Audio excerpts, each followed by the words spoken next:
Welcome to Becoming Parents Podcast. I'm your host, Jennifer Campbell. I'm a doula in Washoe County, Nevada, a Medicaid provider, a lactation educator, childbirth educator, and mom of 18. You can find me and connect on doulainreno.com.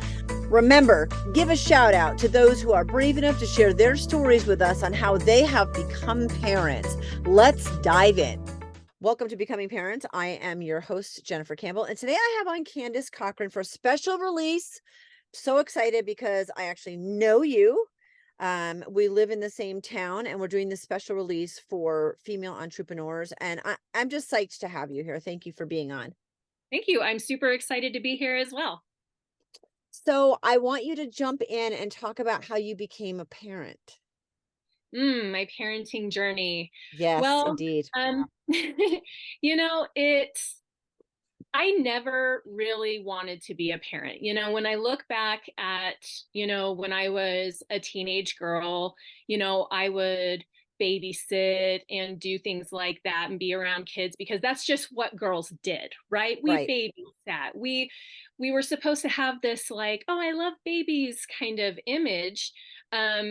And so I did the things, but I really never had like this deep down, genuine, I want to have kids, I love kids kind of vibe coming from my soul. So as I grew up, it wasn't like, kids are out of the picture by any means. It was, oh yeah, someday, probably, maybe, it was never like a heck yeah, I'm having kids. So, as I was going through my, years after I graduated high school, I graduated high school. My husband and I were high school sweethearts. Oh, wow. We started dating when I was 16 years old. And so as soon as I graduated, we packed up my little hatchback and we moved to Reno. And we were living that college student lifestyle. I mean, we were in the thick of it, living it to its fullest, had so many friends and we were partying and doing the school thing and the work thing. And we were just getting swept up by life. Well, it's all fun and games until it's not anymore. And, without getting into like some of the really, really nitty gritty details, we ended up homeless when I was around 23, I think. We ended up homeless and I found out I was pregnant. So, Wow, Candice, I yeah, had no idea. This is so, wow. Okay. nobody really knows this about me. So as soon as people listen to this, I mean, they're going to be like, what? What? Okay. So I end up homeless. My husband and I end up homeless, and we're living out of our little 96 Jeep Grand Cherokee. And, like I was really just like, what am I supposed to do here? This isn't good. I mean, I cannot have a baby in this type of situation, like for the baby's sake. Right. And so, we're homeless. We don't have any money. We're making all kinds of terrible decisions. And, ultimately we were like, okay, we need to have an abortion. And so I looked into getting an abortion and I was already in my second trimester and everybody was like, yeah, that's not happening. You're not doing it. So then we get this reality sets in, right? And we're like, okay, we're having a baby. It's time to get our shit together. Mm-hmm. So, and that's exactly what we did. We moved in with family. We really dug deep and made things happen. We ended up having our own apartment by the time he was born. And, to this day, my husband and I both believe with every ounce of our being that he was our angel baby and he truly saved our lives. Oh, Candice, holy cow. Um, so crazy. So crazy, right? So What a crazy. change. I do want to give a shout out because you are no longer 16.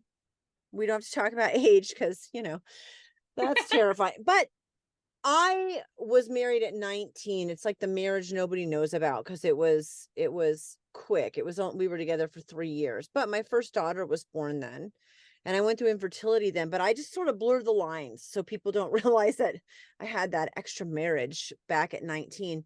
And Hmm. I know from being like someone who really wanted to be married and really wanted to have kids and all of that stuff that you are changing so much, especially from 16, but even from like 19, 20, 21 until you're like 25, 20, you change so much that when you're with someone, if you don't communicate well and grow up together, like together, because it's easy to grow up and have it be apart. And I know that those are two reasons why we didn't know what we were doing at 19, and we didn't communicate well, and we did rush into it too soon. And then but then you're at this place where you have to figure out what to do, and we grew apart instead of growing up together. I don't know how to say it differently, but I know I've had the experience where it didn't last. um and so I'm applauding you for being with your high school sweetheart back here and going through all, yes, the party and that's what I'm saying. Like, you changed so much. You're not the person you were in high school or in college or even your early 20s. Like, you're changing so much, and to be homeless on top of that and no realize you're making bad decisions and then have to make a decision about a child, like, that's massive that you guys, when you say, we pulled it together and we figured it out, that is such a loaded statement because it's so big. What you did is so big and it sounds so small. Like, yeah, we just pulled it together, got help from family, got into an apartment. So big. Oh, thank you very much. I mean, looking back on it, it really is a big deal. And when you have that negative momentum in your life, it is difficult to pull yourself out of it. Especially knowing what I know now about brain development and all of these things. And, um, you know, we really did, it helped that we did it together for sure. Um, but our little human just totally created inspiration and motivation in us that we didn't have before, and thank goodness that that happened, right? Because we love him, we love our life, and he really was like the catalyst and the catapult to us getting that momentum to get out of orbit, so to speak. Love that. So you guys got into an apartment. Now, you said you moved here. Did you have family here locally that could help you? We did. My husband's biological father um, lived here in Reno. So we grew up in Winnemucca, and so Okay, okay. my at this time, all of our parents lived in Winnemucca. My husband's mom and stepdad and my mom and dad lived in Winnemucca, and so we were, when we left Winnemucca, we said, I don't know if you've ever grown up in a small town or been part of that, but we said, we are never coming back here no matter what. Hence us being homeless in Reno. And so when Right. we found out that, we were pregnant, we did get help. And we are so grateful to this day for the help that we received from my husband's biological dad. Um, he let us move in with him. He owned a welding business, and so my husband was able to work for him. I was pregnant, and nobody wanted to hire me at the time. Oh, yeah. Uh, Nope. so I tried and tried and tried to get a job, but I couldn't. And so us living with him enabled us to save money, and we got this little, 2-bedroom apartment over by Idlewild Park, and As one does. it was perfect for us Yeah. at the time. It really was. And that was the beginning of the next chapter for us. So, how old is he now? Just to give us kind of a general idea of time. He is 17, but he will be 18 in February. Okay. Wow. Okay. Awesome. So, then what did things look like? Did you guys finish college? Or do we have degrees? Are we going into trades? Reno's an interesting amalgam.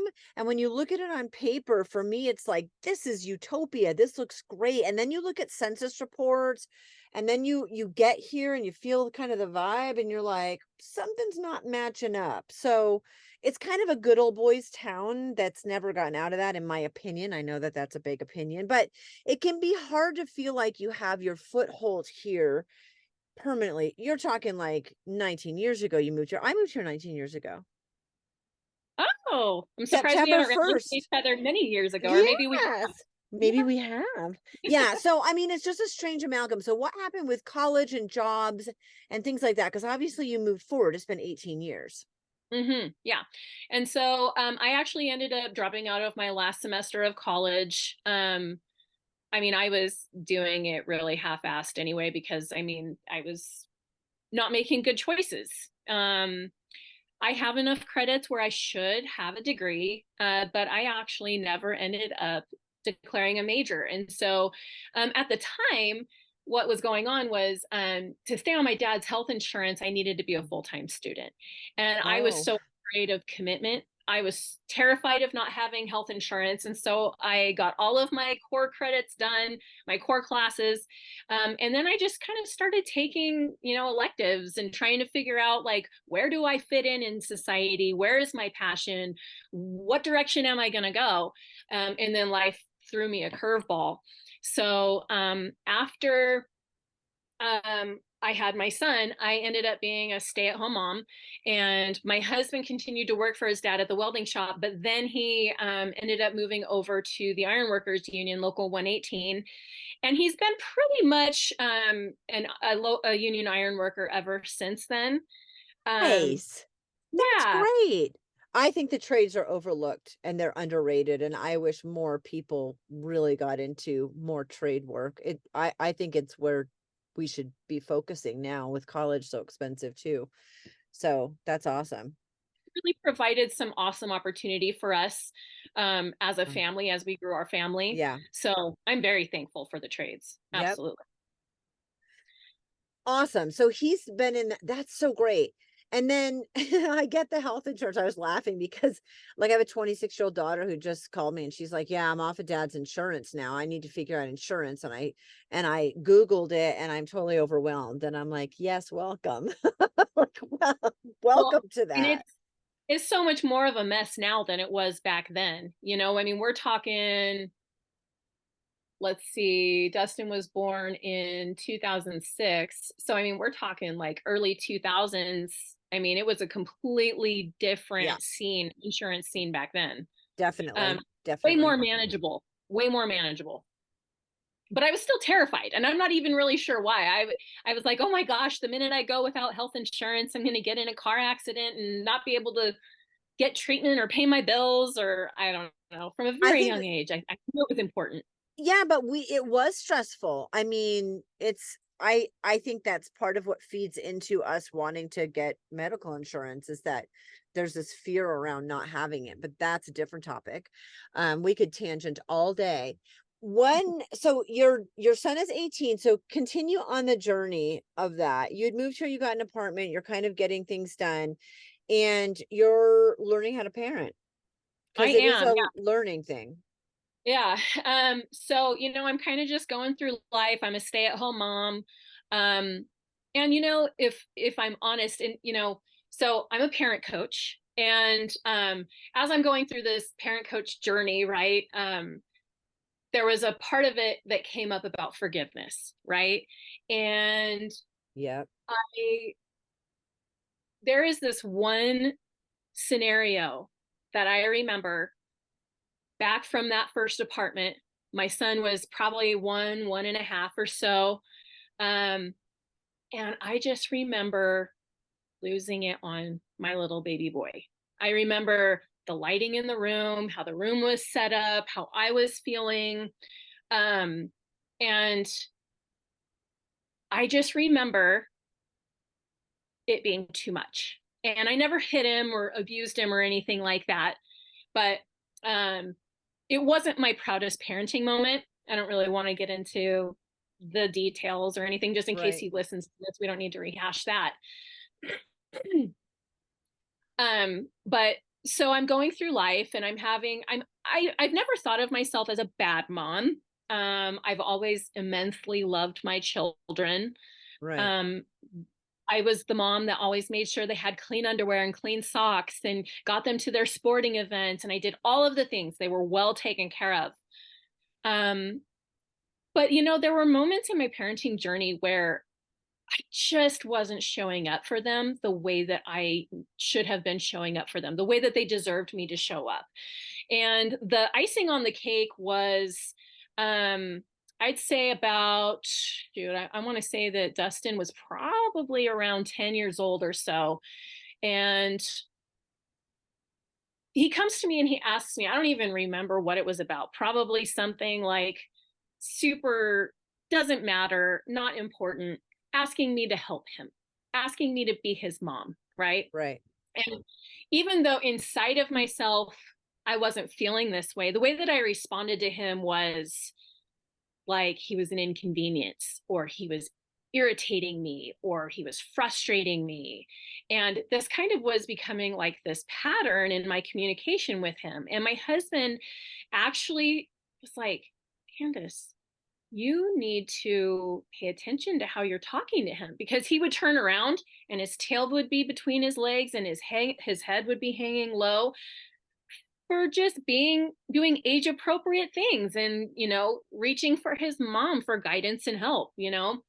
And so many tears were shed, because as much as I told myself I was going to stop talking to him like that because he didn't deserve it, that's not how I felt inside. um, I couldn't stop. I couldn't stop. I mean, and then I realized in that moment I was my mom. So my mom, was,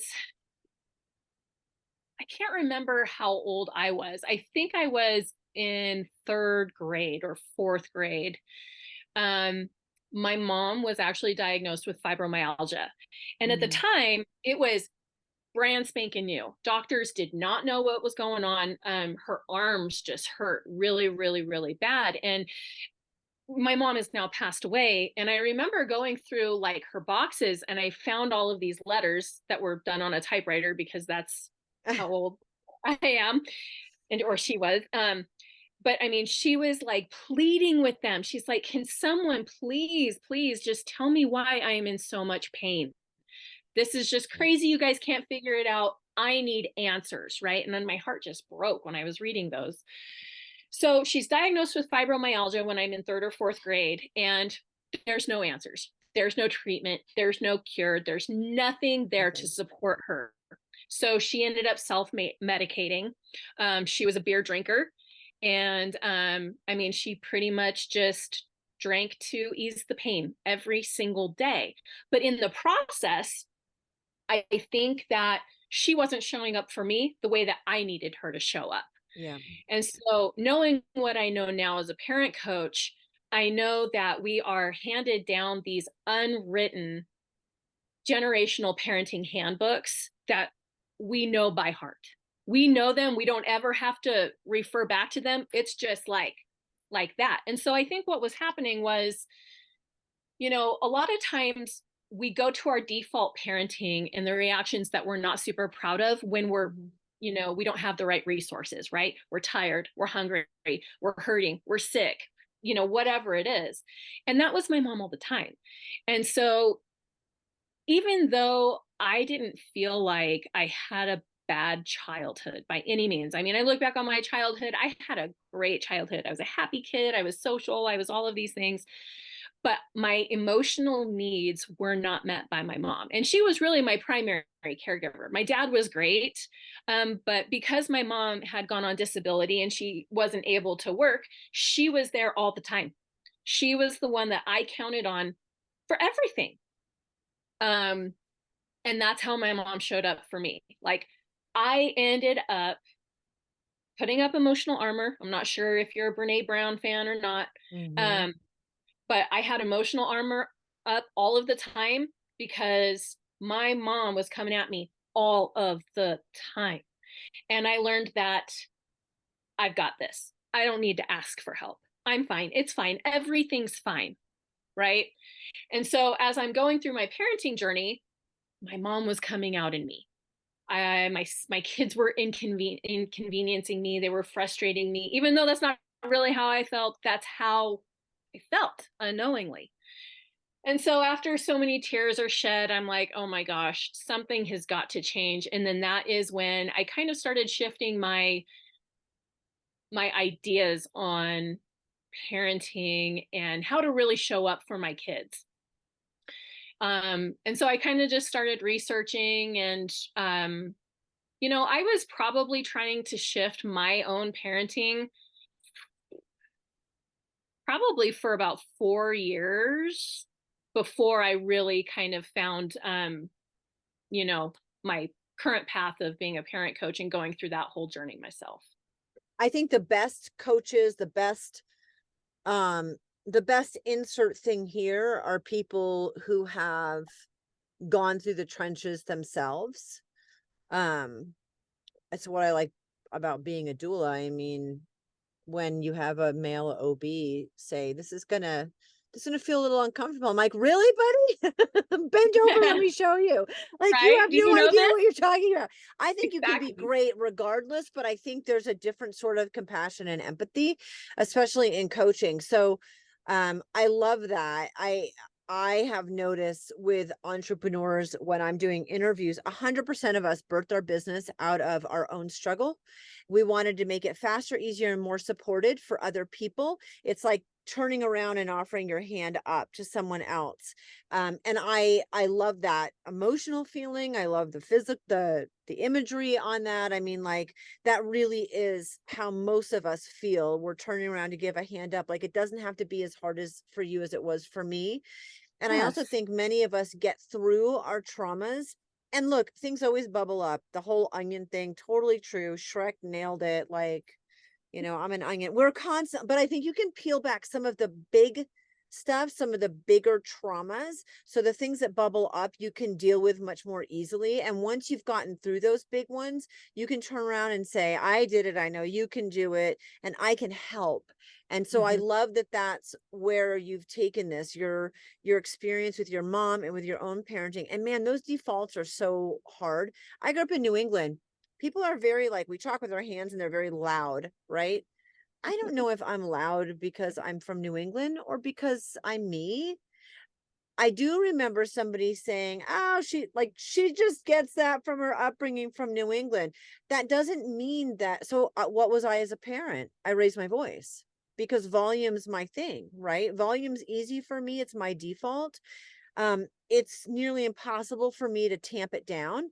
Now, I could say, well, I'm like that because I grew up in New England and we all use our hands and we're loud because someone said that to me. They gave me the excuse to justify my default parenting, my generational default, Yeah. but it's crap.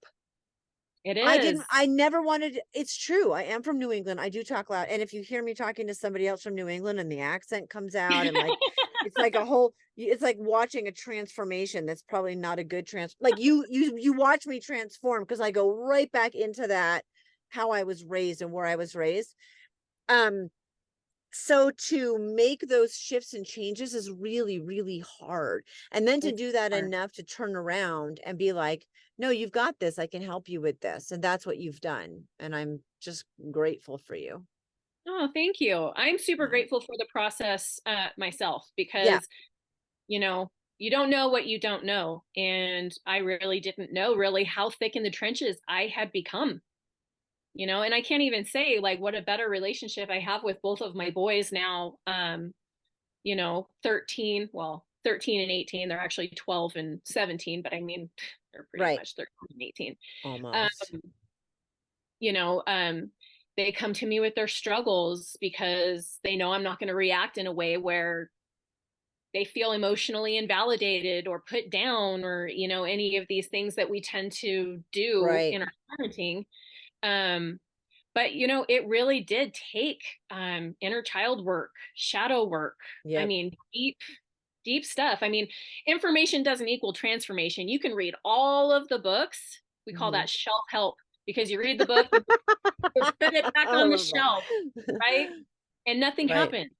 Or maybe you do it for a little bit, but then you fall into your default patterns. And so that's really why all of that super deep, underneath the surface work needs to come in for Yeah, sure. I've done it. I've done tons of it, and it's really hard. I remember the most intense program that I went through, and I thought, like, I want to do anything to get out of this.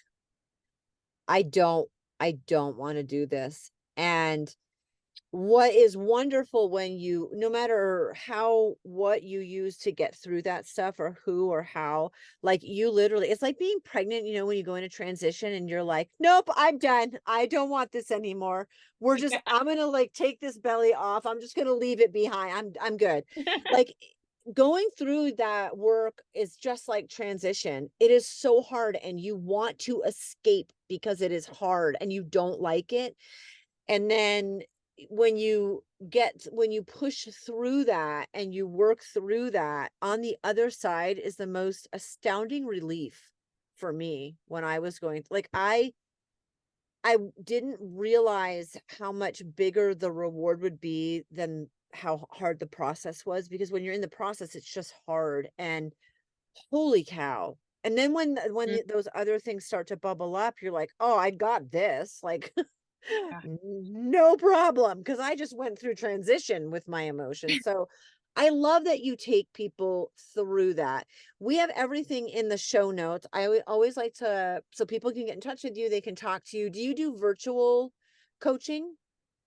I do. I like to do it over Zoom. Yep. We have busy, busy, busy lives. And I find it's a lot easier for parents to be able to just go to their computer instead of drive 20 minutes to a location. So yeah, I like to do it over Zoom. Okay, perfect. So people do not have to live here in order to hire you. No. Yeah. Okay.